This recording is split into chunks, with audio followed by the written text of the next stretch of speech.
Hello friends, आज हम discuss करेंगे क्लास 9 के चैप्टर नंबर 7 जिसका नाम है ट्रायंगल। उसी चैप्टर के ये है पार्ट 2 का वीडियो जिसमें डिस्कस किया जाएगा अभी question number 5। Question number 1 to 4 का वीडियो है हमारे चैनल में, आप उसे देखिए और समझ लीजिए। अभी हम स्टार्ट करते हैं क्वेश्चन नंबर 5। तो क्वेश्चन नंबर 5 में क्या लिखा गया है देखिए। Line L is the bisector of an angle A. Line L is the bisector of an angle A. ये क्या है? ये एक लाइन है, लाइन L है। ये क्या करता है? एंगल A को बाइसेक्ट करते हैं। इसका मतलब यह है कि एंगल A का जो ये पार्ट है और ये जो ये पार्ट है, ये दोनों पार्ट क्या है? बिल्कुल सेम है। And B is any point. B क्या है? एक पॉइंट है on L। L जो लाइन है, L के ऊपर में B एक पॉइंट है, ठीक है। L BP and BQ are perpendiculars from B. BQ and BP are perpendiculars from P। मतलब ये जो है ये एंगल परपेंडिकुलर है, ये एंगल परपेंडिकुलर है from B to the arms of angle A।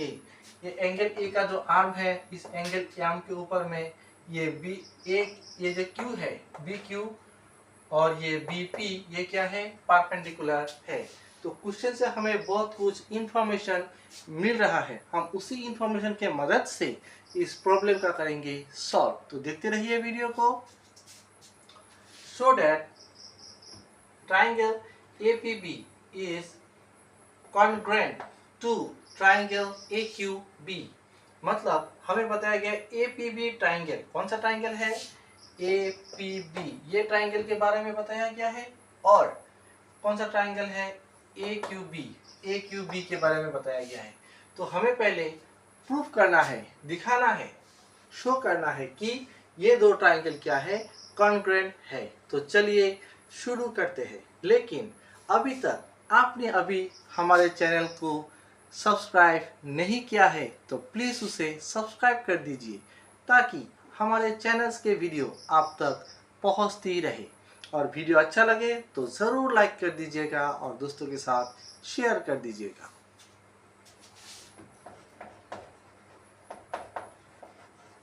In triangle APB and triangle AQB, देखिए APB और AQB में हमें क्या क्या सेम मिल रहा है उसे हम देखेंगे। पहले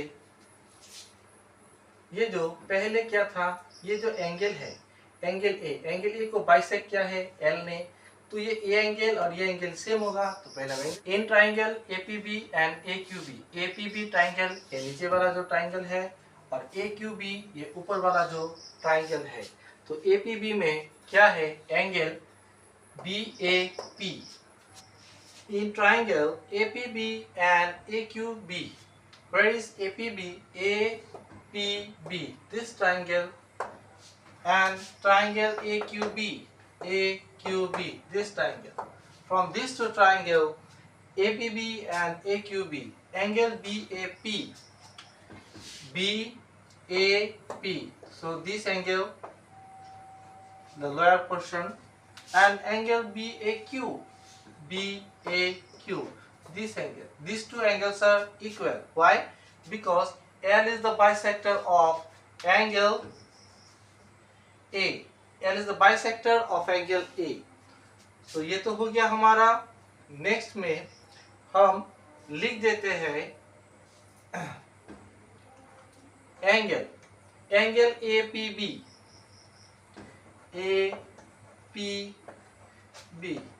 this angle APB and AQB, these two angles are equal. Why these two angles are equal? ये दो एंगल क्यों इक्वल है? बिकॉज दोनों एंगल का मेजर 90 डिग्री है। Is equal to angle AQB, क्यों है? इज इक्वल टू 90 डिग्री, ये लिखने से हो जाएगा। और क्या है? AB, A B is equal to A B. ये जो ए बी लाइन है, ये ए बी लाइन कहाँ पे है? दोनों ट्राइंगल में है। तो A B equal to A B, इसे हम क्या लिख सकते हैं? कॉमन लिख सकते हैं। तो हो गया हमारा, हमें मिल गया एंगल, एंगल और side. So angle, angle, side के हिसाब से ये दो ट्राइंगल क्या हो गया? कॉन्ग्रुएंट हो गया। एकदम इजी है।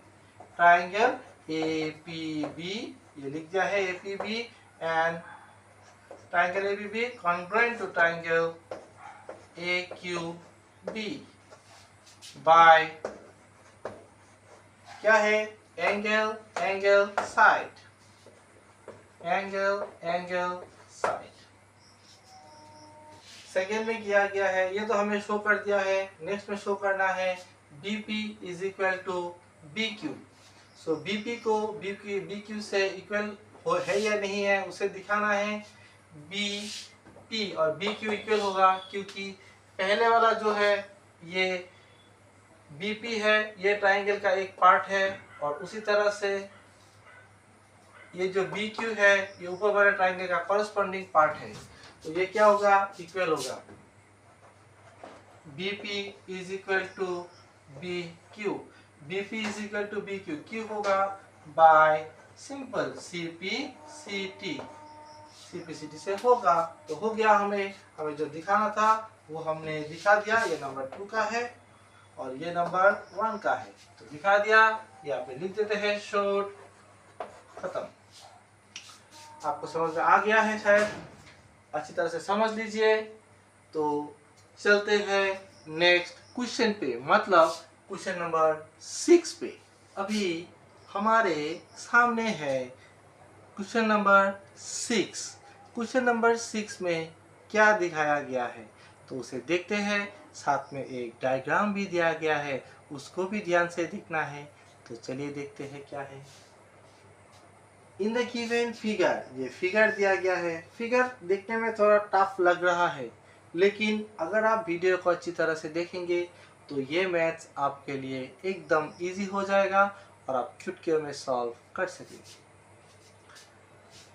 AC is equal to AE, ये देखो, ये AC, ये सी डबल लाइन दिया हुआ है यहाँ पे, और AE यहाँ पे भी डबल लाइन दिया हुआ है। तो क्या है? ये AC is equal to AE है, ठीक है। AB is equal to AD है। AB में सिंगल लाइन दिया है, तो AB और AD क्या है? सेम है। एंगल BAD कहाँ पे है? BAD, ये angle is equal to angle EAC, ये एंगल, ये दोनों एंगल इक्वल है। हमें शो करना है BC कहाँ पे है? BC ये लाइन है, और DE ये लाइन है। अगर आप ध्यान से इस डायग्राम को देखेंगे, इस फिगर को देखेंगे, तो आपको पहले तो कंफ्यूजन होगा, क्योंकि यहाँ पे कौन से ट्राइंगल के बारे में हमें बताया गया है, पहले उसे समझना है। देखिए, हमें लगता है कि ये एक ट्राइंगल है ABD, नहीं, लेकिन नहीं है। हमें ट्राइंगल बनाना है ABC एक ट्राइंगल, ध्यान से देखिए, AB और C, और एक दूसरा वाला जो ट्राइंगल है वो है ADE। ये दोनों ट्राइंगल को हमें कॉन्ग्रुएंट करना है, लेकिन उससे पहले हमें क्या दिया गया? ये दिया गया है ना, angle BAD is equal to EAC। तो BAD मतलब ये एंगल और ये एंगल, ये दोनों एंगल तो इक्वल है, ठीक है। हमें ट्रिक करते हैं कि गिवन हमें क्या दिया गया है। देखिए, angle BAD is equal to angle EAC, ये दोनों एंगल इक्वल है। अभी ये दोनों एंगल में ये जो बीच का पार्ट है, कौन सा वाला पार्ट? ये देखिए, बीच का पार्ट है, ये DAC। देखिए, DAC जो एंगल है, ये बीच का एंगल है। ये एंगल को अगर हम ऐड कर देंगे तो एक बन जाएगा ये एंगल, एक बन जाएगा ये एंगल। तो इसे हम ऐड कर देते। ऐड करने के बाद भी अगर सेम एक ही चीज दोनों साइड में ऐड करेंगे तो क्या होगा? हमें फिर भी रिजल्ट इक्वल ही मिलेगा। ये तो आपको पता है। जैसे कि सपोज यहाँ पे 20 है, यहाँ पे भी 20 है, इज इक्वल है। अब 20 के साथ 5 प्लस कर दिया, इसके साथ भी 5 प्लस कर दिया, तो ये भी इक्वल हुआ कि नहीं? 25 25। क्यों? हमने 5 5 सेम सेम नंबर ऐड किया है। उसी तरह से हम यहाँ पे ऐड करेंगे, BAC को ऐड करेंगे। एंगल एज इट इज लिखेंगे, BAD लिख लिया है, प्लस एंगल DAC को ऐड किया है। उसके बाद EAC लिख लिया है एज इट इज। उसके बाद फिर से DAE को ऐड कर देंगे, DAC को ऐड कर देंगे। दोनों तरफ DAC ऐड कर दिया है। अब DAC को ऐड करने से क्या एंगल बनता है वो बताइए। देखिए BAD ये वाला पोर्शन था, उसके बाद DAC ये वाला पोर्शन, ये जो 20 का पोर्शन है, इसको ऐड कर दिया तो क्या बन गया? BAC, ये बड़ा लाइन बन गया BAC। ध्यान से देखिए, पता चलेगा। यहाँ पे लिख देते हैं BAC। तो BAC किसके इक्वल होगा? EAC है पहले से हमारे पास, EAC है। उसके बाद DAC ऐड कर दिया, DAC इसको इस पार्ट पे ऐड कर दिया, तो क्या बन जाएगा? बड़ा वाला पार्ट जा जाएगा EAD। एंगल DAE भी लिख सकते हैं, DAE बड़ा वाला पार्ट मिल गया। इसे हम लिख देते हैं नंबर 1। नाउ इन ट्रायंगल, ये दो ट्रायंगल का नाम लिखा है ABC एंड ट्रायंगल ADE। ये दोनों ट्रायंगल में देखिए, आपको अगर प्रॉब्लम हो रहा है इस तरह के डायग्राम से, तो आप अलग अलग से दो डायग्राम बना कर ले सकते हैं। उसे हम दिखा देते हैं, आप अच्छी तरह से देखिए, पूरा समझ में आना है और एग्जाम में भी अच्छी तरह से करना है। ABC देखिए, ये बना देते हैं हम आपके यहाँ पे। ABC बना लिया, ये A लिख दिया, ये B यहाँ पे लिख दिया है, ये C लिख दिया है, यहाँ पे एक लाइन है, ये AC में 2 लाइन है, 2 लाइन दे दिया। इतना तो समझ में सबको आ गया। फिर से ये ट्रायंगल बना लेते हैं, अब ये आसान हो जाएगा। ये है D, AD और E है ये, ठीक है? ये E है। AE में कितना है? डबल लाइन दिया हुआ है, तो हमने डबल लाइन दे दिया है। AD में कितना लाइन है? सिंगल लाइन है, सिंगल लाइन दे दिया है, ठीक है? इतना तो समझ में आ गया। अभी होगा, देखिए। Now in triangle ABC and ADE, ये दो ट्रायंगल हमारे सामने है। AB is equal to DAD, होगा कि नहीं? होगा। AB is equal to AD, ये गिवन है हमें। उसके बाद हम ये लिख सकते हैं, angle BAC is equal to angle DAE लिख सकते हैं। कहाँ से लिख सकते हैं हम? बताइए। ये इक्वेशन 1 नंबर में दिया गया है, तो हम लिखेंगे फ्रॉम 1। उसके बाद हमें क्या लिखना है? AC is equal to AE, AC is equal to AE। AC किसके इक्वल है? AE के। तो ये बन गया साइड, ये बन गया एंगल, ये बन गया साइड। तो side angle side properties criteria से ये दो ट्रायंगल क्या बन गया? कॉन्ग्रुएंट बन गया। Therefore triangle ABC congruent to triangle ADE। इस प्रॉपर्टी से बन गया बाय, ये है साइड, ये है एंगल, ये है साइड। ये ठीक तरह से लिखता है, हाँ, साइड एंगल साइड, हो गया। और हमें क्या करना? कुछ भी नहीं करना है, हाँ, सो दैट BC एंड, तो अगर ये दो ट्रायंगल कॉन्ग्रुएंट है तो ये दोनों ट्रायंगल के जो कॉरेस्पॉन्डिंग पार्ट्स है वो भी कॉन्ग्रुएंट होंगे। क्या BC और D कॉरेस्पॉन्डिंग पार्ट्स है? हाँ, यहाँ पे इस ट्रायंगल का पार्ट्स ये है, इस ट्रायंगल का पार्ट्स ये है, तो ये दोनों साइड क्या है, इक्वल है, यही हमें दिखाना है। BC is equal to DE, therefore ये किस प्रॉपर्टी से बन गया, बाय CP/CT से बन गया, और हमने दिखा दिया, ये है शोड, हमें दिखाना था, हमने दिखा दिया। और ये जो बनाया है हमने, ये आपको रफ में बनाना है, अलग साइड में बनाना है,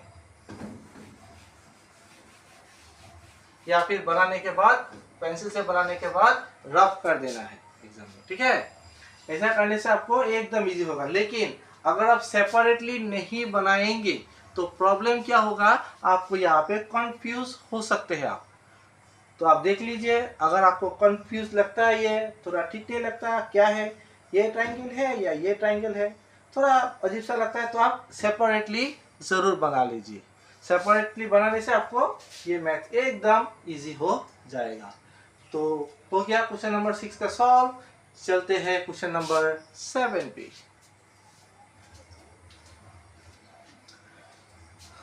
अभी हमारे सामने है क्वेश्चन नंबर 7 और ये है डायग्राम।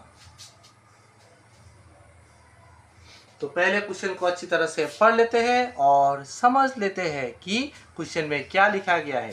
क्वेश्चन को एग्जाम में बहुत ही ध्यान से पढ़ना है आपको।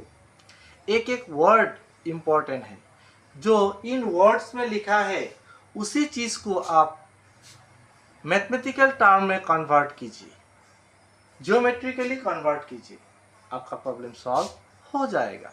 तो चलिए स्टार्ट करते हैं। AB is a line, AB is a line. इसमें क्या बताया गया है, AB एक लाइन है, ठीक है। Segment NP is it's mid point, ये बताया ना मैंने कि ये जो टर्म है इसे मैथमेटिकली कन्वर्ट करना है। क्या है, AB is a line, P is it's mid point. अगर किसी लाइन का AB का मिड पॉइंट अगर P होगा तो इससे क्या कंक्लूजन निकलता है, पहले बताइए। तो पहले देखिए इससे क्या कंक्लूजन निकलता है। इससे ये कंक्लूजन निकलता है कि AP is equal to AB। किसी भी चीज को अगर बीच में से काटेंगे तो दो पार्ट क्या होगा, इक्वल होगा। AP is equal to AB, ये हमें गिवन है। इस तरह से पढ़ के उसे कन्वर्ट करना है one by one. D and E are points on the same side। ये सेम साइड मतलब दोनों पॉइंट ऊपर में है, नीचे में कोई पॉइंट नहीं है। तो D and E, सपोज यहाँ पे D है, यहाँ पे E है, on the same side of AB such that, और यहाँ पे ये तो बताया है AB, और एक चीज बताया गया है एंगल B, ये जो एंगल बनेगा BAD, देखिए क्या है BAD, B से A तक आइए, A से D तक जाइए, कौन सा एंगल बन गया, ये एंगल। ये एंगल किसके इक्वल है, ABD, A से B तक जाइए, B से E तक आइए, कौन सा एंगल बन गया, ये एंगल। तो ये एंगल और ये angle, angle A and angle B are equal, ये भी हमें दिया गया है। और एक चीज दिया गया है EPA, E से P तक, P से A तक ये एंगल, और BPB, B से P तक, P से B तक ये एंगल।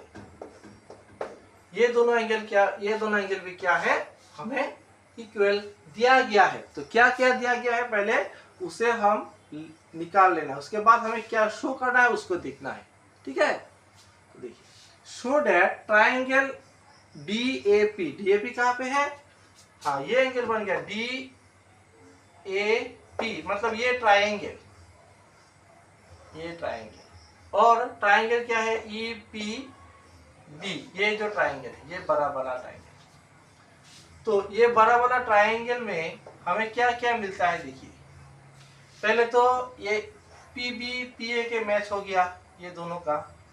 उसके बाद क्या है, ये आधा ये इतना साइज दिया है हमको, लेकिन हमें क्या चाहिए EPB, देखिए हम बना देते हैं, E से P से B हमें चाहिए इतना सा चाहिए, लेकिन हमें क्या दिया गया है, इतना ही दिया गया है, इतना। तो ये हमें क्या करना है, ऐड कर देना है। इस पार्ट को हम इस एंगल के साथ ऐड कर देंगे तो हमें ये मिल जाएगा, और इस सेम पार्ट को यहाँ पे भी ऐड कर देंगे तो ये पार्ट मिल जाएगा। ठीक है, समझ में आ गया है शायद? दिखाइए, ऐड कर देंगे। हाँ, ये EPD को दोनों एंगल के साथ ऐड कर देंगे। ऐड करने से हमें क्या मिलेगा? EPB मिलेगा, एक मिलेगा DPA मिलेगा। सो अभी दिखा देते हैं, शो करना है तो शो कर देते हैं। क्या गिवन दिया गया है? EPA is equal to DPB। तो क्या लिखेंगे हम? ये दिया गया है ना, इसे सेम सेम लिखना है। EPA is equal to angle DPB, ये इक्वल है। अभी ये दोनों के साथ हम ऐड कर देंगे EPD। देखिए, ये एज इट इज लिखना है EPA प्लस एंगल EPD, ठीक है, इज इक्वल टू एंगल, इसे लिखना है DPB प्लस में एंगल EPD। दोनों तरफ EPD ऐड कर दिया है। EPA के साथ ये एंगल के साथ अगर ये एंगल ऐड होगा तो क्या बन जाएगा? ये बन जाएगा DPA। फिर से दिखा देते हैं, EPA इतना सा के साथ इतना सेट कर देंगे तो पूरा बन जाएगा, ये इतना से आएगा, DPA होगा। Angle DPA is equal to angle, यहाँ पे क्या होगा? EPB होगा। देखिए, EPD के साथ DPA तो DEPB होगा। ये है equation number 5। Now in triangle अभी लिखना है DAP एंड ट्राइंगल EBP। हमें क्या क्या मिल गया उसे लिख देते हैं, बस हो गया। हमें ये मिला था ना, AP एंड BP सेम है, because P is the mid point of AB। AP is equal to BP. Why? Because P is the midpoint of AB. AB का मिड पॉइंट है P, ये ऐड हो गया, AD है। Angle BAD is equal to angle ABE, A और BE, ये equal है। ये क्या है? गिवन है। ठीक है, ये गिवन है। तो अब ये गिवन है, अभी हमें क्या लिखना है? और एक एंगल ये मिल गया था ना हमें, DPA, जो हमें नंबर 1 में मिला वो लिख देंगे, is equal to angle EPB। DPA is equal to EPB, ये कहाँ से मिला? फ्रॉम 1। इसको आप अगर कंफ्यूज लगे तो इस तरह से बना लेना है।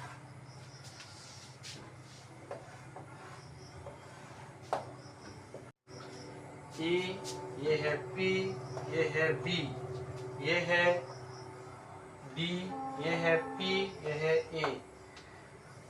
ये तो एक है, इस साइड के साथ ये साइड मैच है। ठीक है, और ये एंगल के साथ ये एंगल भी क्या है? मैच है। तो 3 मिल गया हमें। एंगल साइड एंगल प्रॉपर्टी से ये मैच हो जाएगा, एंगल साइड प्रॉपर्टी से। तो क्या होगा? देयरफॉर लिखना है, प्रूफ करना है ना, DPA congruent to triangle EBP by क्या होगा? एंगल साइड एंगल प्रॉपर्टी से मैच होगा। और नंबर 2 में क्या करने के लिए दिया है वो भी लिख दीजिए, AB इक्वल टू DE होगा। तो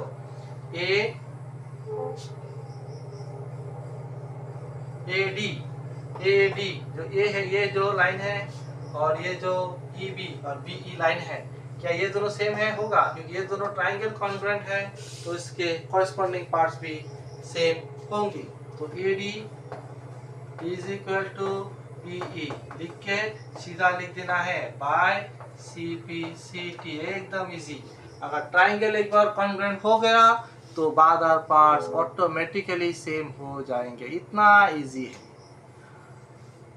और लिख के देना है CPCT, हो जाएगा आपका प्रॉब्लम सॉल्व और फुल मार्क्स एग्जाम में मिल जाएगा। तो इतना तो शो करना था, हमने शो कर दिया है और लिख देते हैं शो। तो हो गया क्वेश्चन नंबर 7।